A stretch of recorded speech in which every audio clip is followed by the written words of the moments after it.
Szeretettel köszöntöm beszélgetőtársam, Németné Barát Anikót, aki a Pécsi Tudományegyetem Egészségtudományi Kar Szent-Györgyi Albert Technikum és Szakképző Iskola igazgatónője.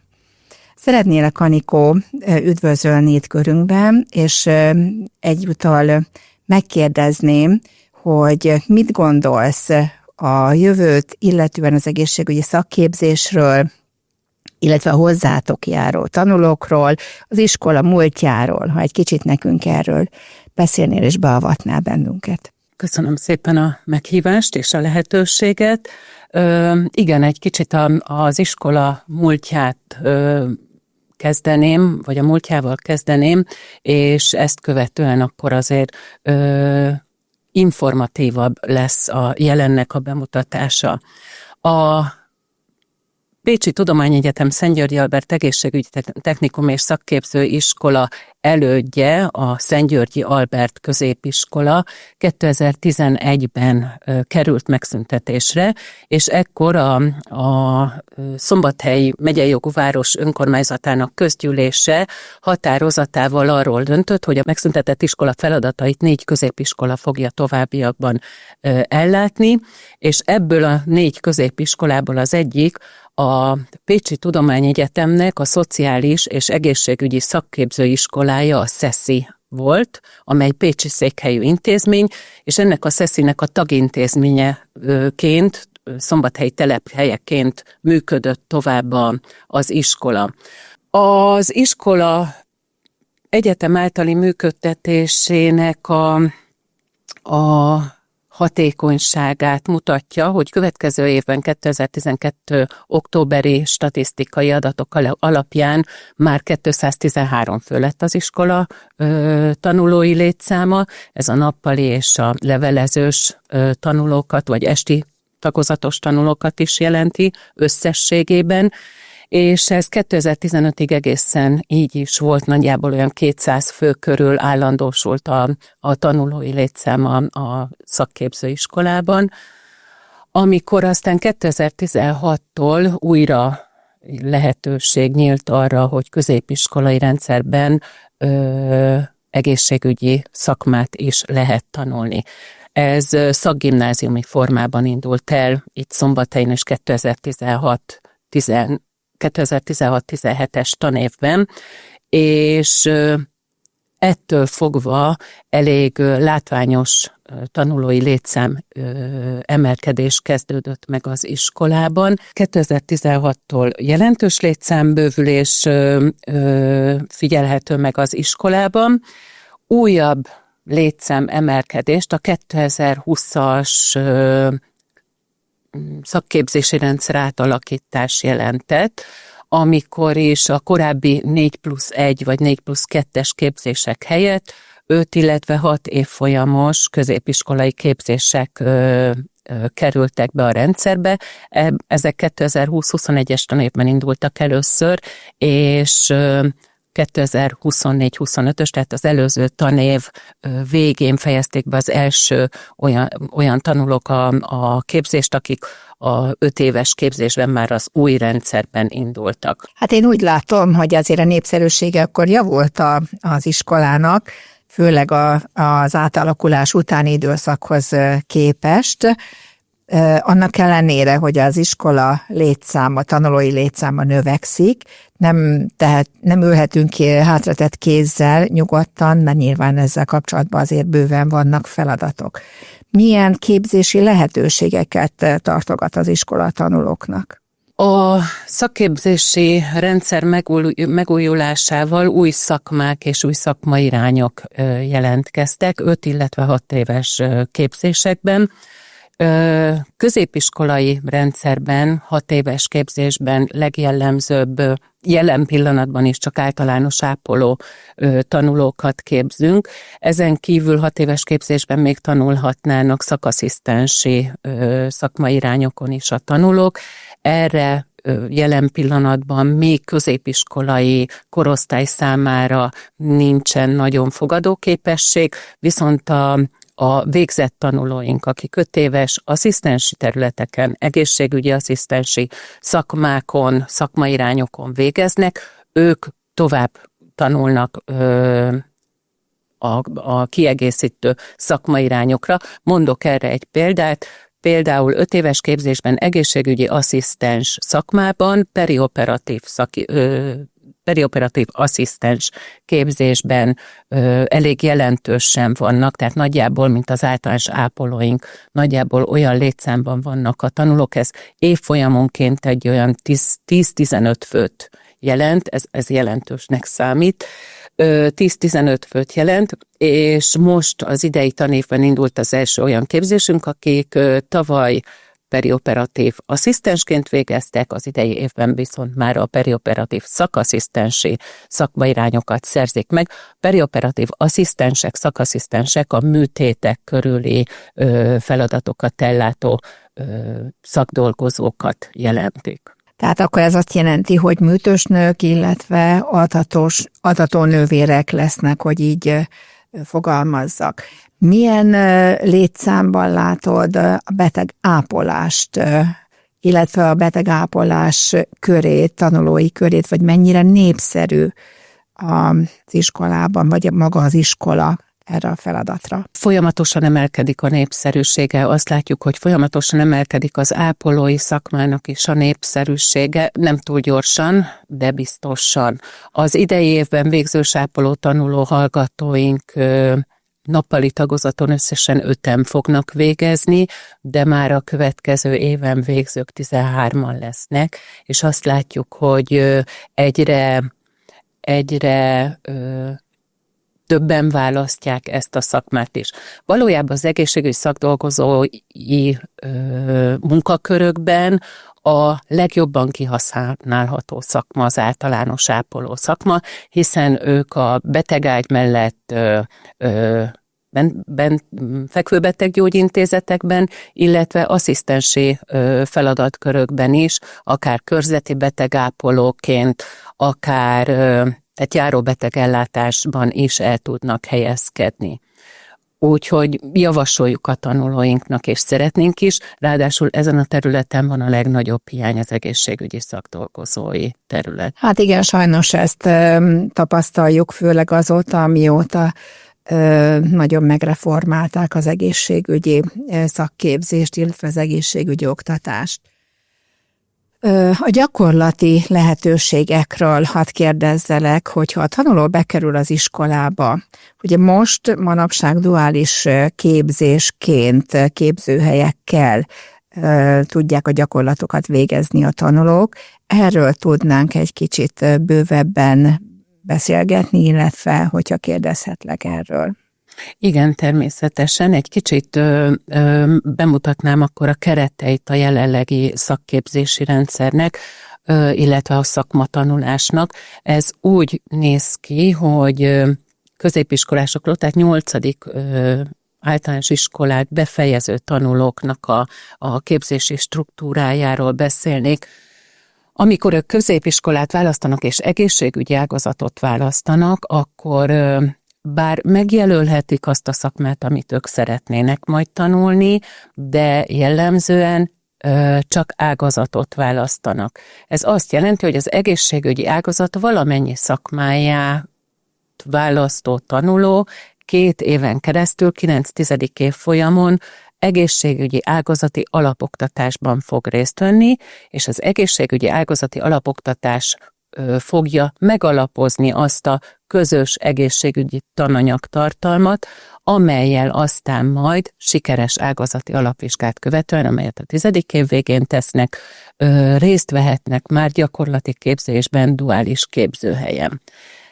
Tehát ebben az időszakban fognak ők valójában szakmát választani, ekkor fogják eldönteni, hogy ápolás területére, asszisztensi területre, esetleg rehabilitációs területre, gyógymasször, fizioterápiás asszisztens területre, vagy az asszisztensi területen belül radiológiai asszisztens, a korábban említett perioperatív asszisztens, fogászati asszisztens, gyógyszertári asszisztens szakmát szeretné tanulni.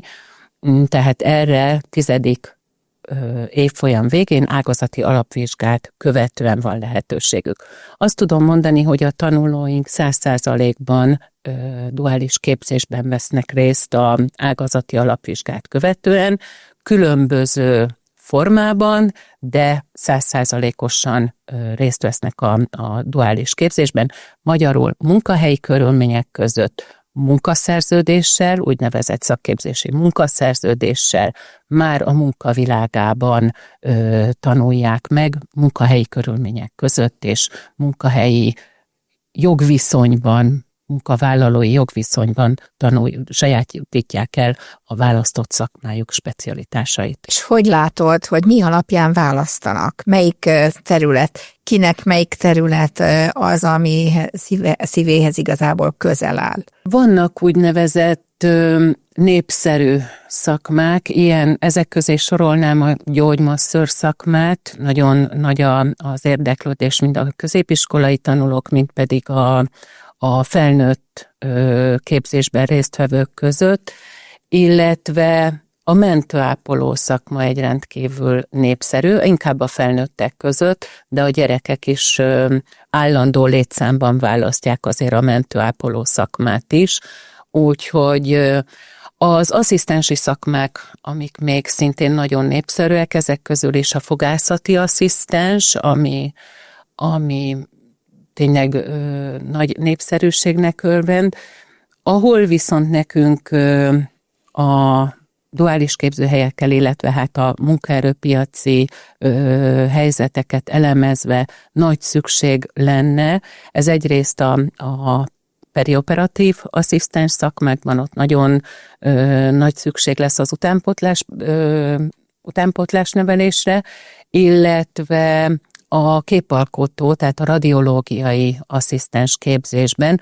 az egyelőre nem annyira népszerű, próbáljuk ezeket a duális képzőkkel együtt népszerűsíteni, ezeket a hiányszakmákat. Hát ugye jelenleg zajlanak a pályorientációs időszakok, akár iskolákban, akár a ti iskolátokban megjelenhetnek, hogy a tanulók is tájékozódhatnak arról, hogy igazából hova is, milyen lehetőségeket tud az iskola kínálni a számukra.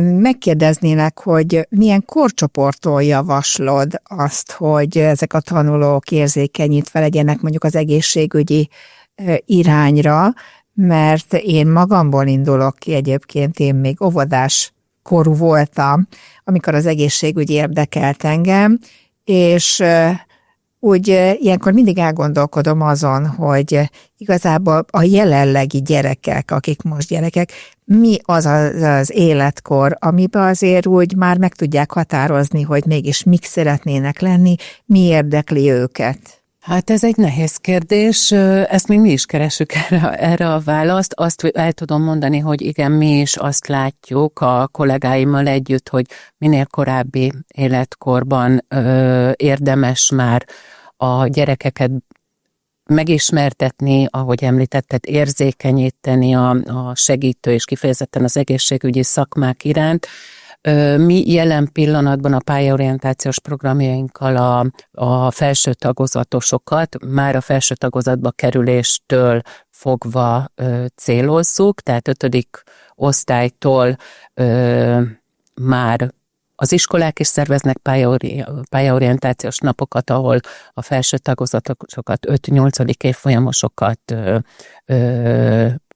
bevonják és megmutatják nekik a vendégiskolák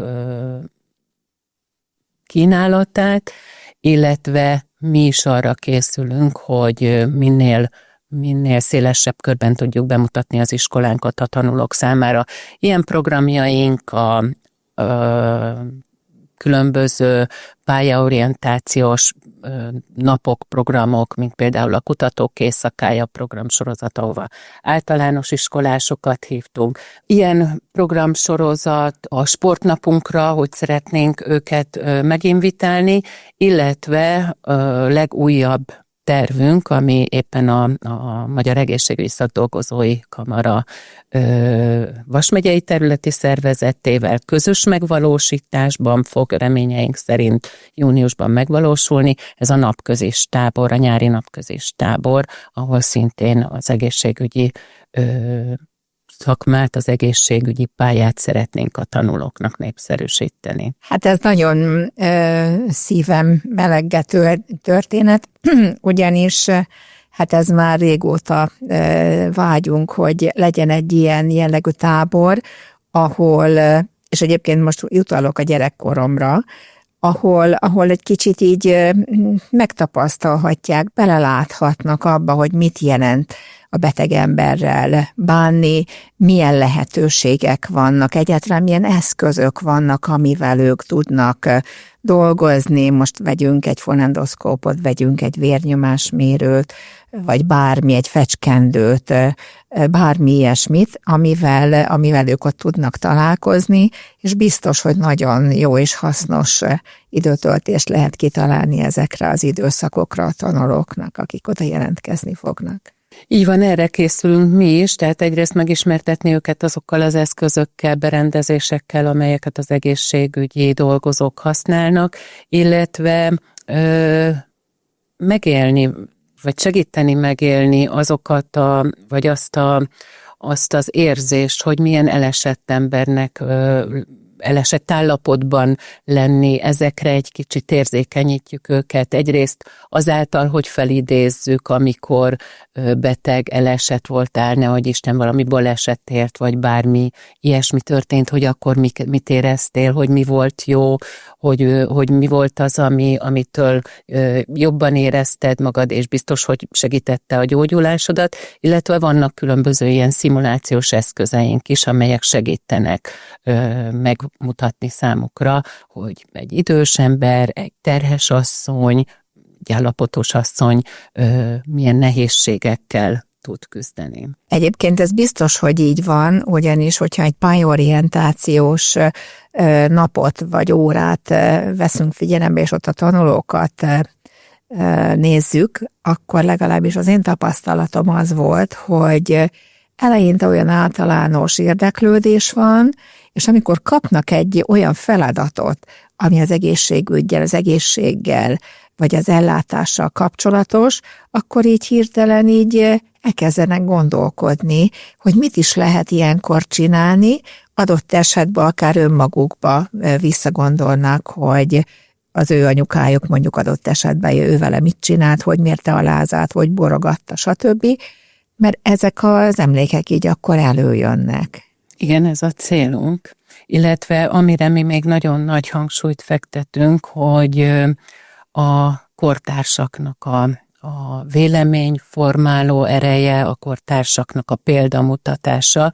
Éppen ezért ezt a tábort is úgy tervezzük, hogy a mi 10-es tanulóink is részt fognak rajta venni, akik már azért tudnak mesélni 2 év középiskolai képzésről, igaz, ők még munkahelyi körülmények között akkor nem lesznek, tehát arról még nem tudnak beszámolni, de arról a sok-sok tudásról, információról, amit ez alatt a 2 év alatt elsajátítanak, illetve ami azt az iskolai légkört tudják ők bemutatni, amire szintén nagy hangsúlyt fektetünk, tehát hogy a tudás és az ismeretek megszerzése mellett nagyon-nagyon lényegesnek és fontosnak tartjuk, hogy tudják megélni a tanulóink a középiskolai élet minden örömét, minden boldogságát, mert azt gondolom, hogy ez nagyon-nagyon fontos. Egyrészt az iskolaválasztás szempontjából is, másrészt pedig hát a személyiségfejlődésük szempontjából is, úgyhogy én bízom a tanulóinknak a vonzó erejében is. Hát ez biztos, hogy így van, illetve tudom azt mondani, hogy a Magyar Egészségügyi Szakdolgozói Kamara országos szervezete számtalan kisfilmen is már előállt, tehát ezeket is be lehet akár ezen a területen vetni, hogy könnyebben megismerhessék az ott lévők.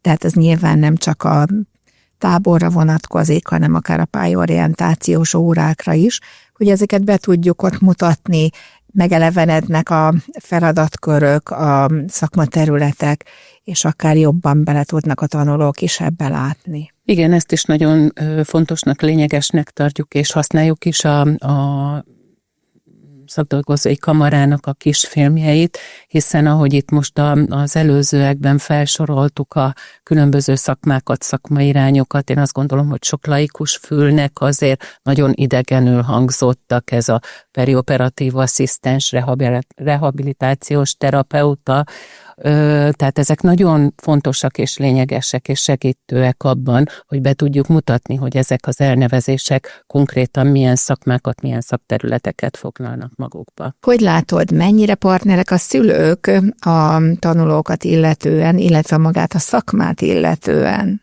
az egészségügyi szakmát illetően? Én azt gondolom, ez nagyon változó.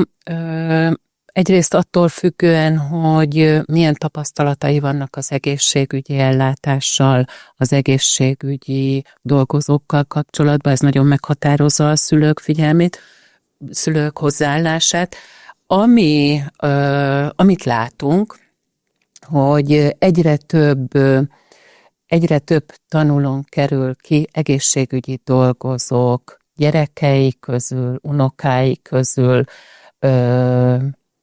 tehát azt látják talán a tanulók, hogy azok az egészségügyi dolgozók, akik most jelen pillanatban is dolgoznak az egészségügyben, ők azért, és főleg akik régóta dolgoznak az egészségügyben, ők azért nagyon elkötelezett, nagyon elhivatott szakemberek, amelyet vagy 100%-osan át tudnak adni a gyermekeiknek, vagy pedig nagyon elrettentik őket, de ez a ritkábbik eset ettől a pályától. Én azt gondolom, hogy egészségügyi szakdolgozóként, vagy akár, hogyha az utánunk következő generációt nézzük, mindenképpen mintaként kell, hogy szolgáljunk a tanulóknak, a gyerekeinknek, az unokáinknak, és nem utolsó sorban az ismerősi körnek, mert most, ha azt nézzük, számtalan kérdés jön, segítségkérés jön, hogy ebbe vagy abba mit tanácsolunk, hogy tudunk segíteni,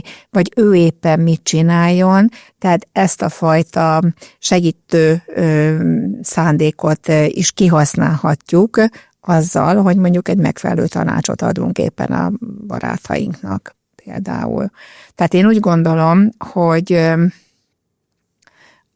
az egészségügy az nem csak közvetlenül a beteghez, hanem az ő közvetlen környezetéhez, úgymond egy holisztikus szemlélethez is kapcsolható, mert nyilván nem csak a betegség van, és onnantól semmi más, hanem ahhoz tartozik egy család, tartozik egy otthon, tartozik egy szociális háttér, és sorolhatnánk tovább, hogy adott esetben most ez a korosztályonként nyilván változó lehet, hogy mihez kell hozzá kapcsolnunk azt a segítő feladatot, amit mi végeznénk, vagy végzünk, és a tanulók pedig fognak végezni. Így van, ebben teljesen egyetértek, hiszen az egészségügyi szakdolgozók is, ugyanúgy a oktatók is nem csak egészségügyi majdani szakdolgozókat képeznek, hanem ez mellett hát azért egy egészségnevelés, egészségfejlesztés, mint minden nevelési oktatási intézményben nálunk is zajlik. Ugye nálunk azzal a plusszal, hogy erre nem csak a szemléletét formáljuk a tanulóknak, hanem mi arra is megtanítjuk őket, hogy majd egészségügyi szakdolgozóként ők ezt hogyan vigyék tovább, és hogyan műveljék a továbbiakban is. Úgyhogy igen, ez a szemléletmód alakítás, és ennek a megtanítása, a jó példamutatás megtanítása is fontos részét képezi a mi oktatásunknak, nevelésünknek. Én azt gondolom, ehhez hozzá kapcsolható a különböző versenyeken való részvétel, mert azért azt tudjuk, hogy az iskolából egész magas versenyző lehetőségeket kaptak a tanulók, illetve vettek részt ilyenfajta versenyeken. Erről esetleg beszélnél egy kicsit? Igen, természetesen és nagyon szívesen. Ahogy említettem, fontosnak tartjuk, hogy tanulóinknak a középiskolai élet minden szépségét bemutassuk, és lehetővé tegyük. Ebbe beletartozik a felzárkóztatás mellett a tehetséggondozás és a különböző tantárgyi, közismereti, illetve szakmai versenyekre való eljutás elősegítése, támogatása. Az elmúlt időszakban kimagasló eredményeink is születtek a szakmai versenyeken.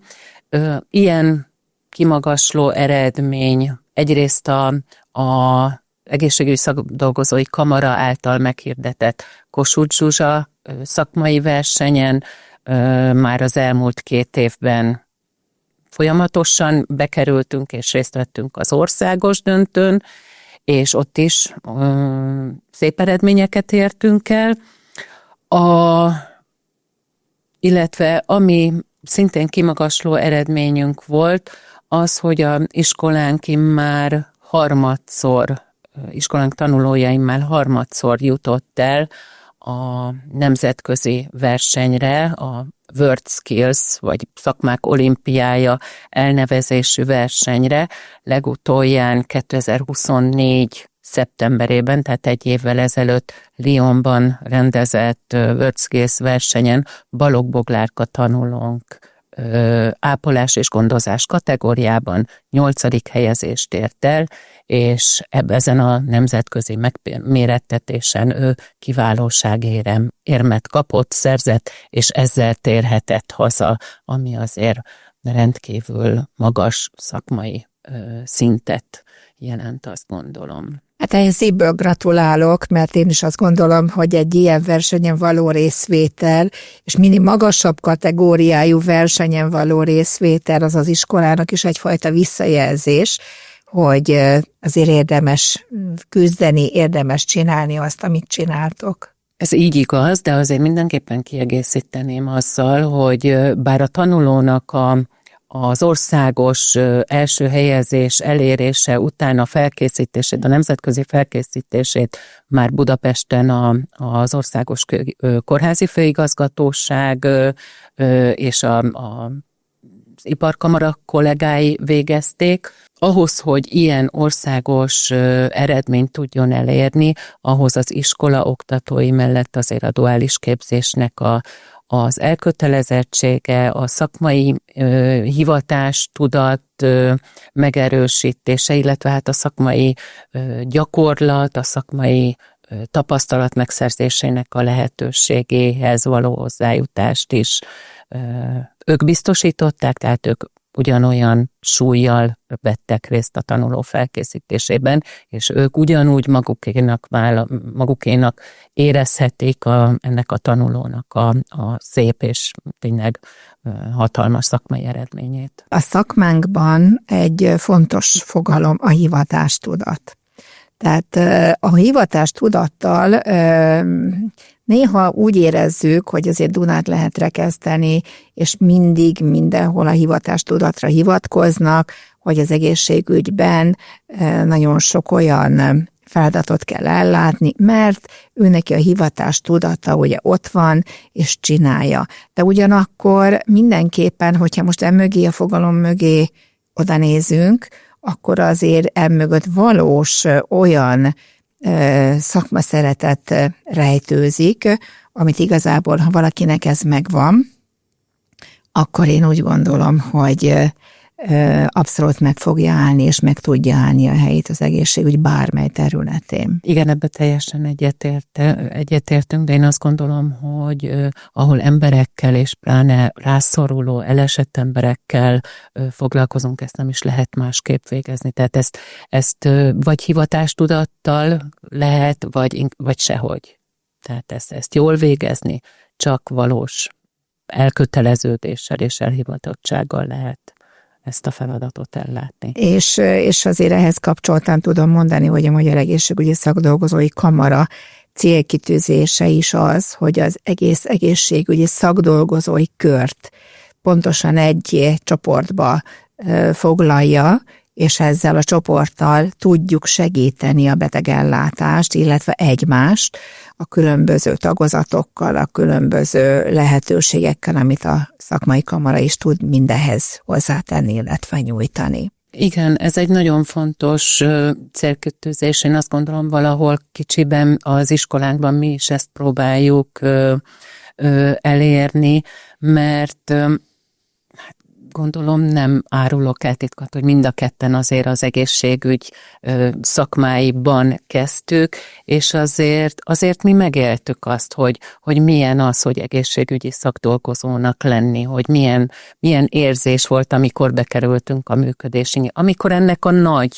nagy családnak a részeseivé váltunk azáltal, hogy megszereztük a szakmánkat, és mi ezt szeretnénk visszaadni a tanulóink számára, ezt szeretnénk átadni, hogy újra érezzék azt, hogy jó dolog egy nagy családnak, egy nagy csapatnak, ennek a nagy egészségügyi csapatnak a részesévé válni, és a részese lenni. És hát nem utolsó sorban az, hogy előremeneteli lehetőségek is vannak.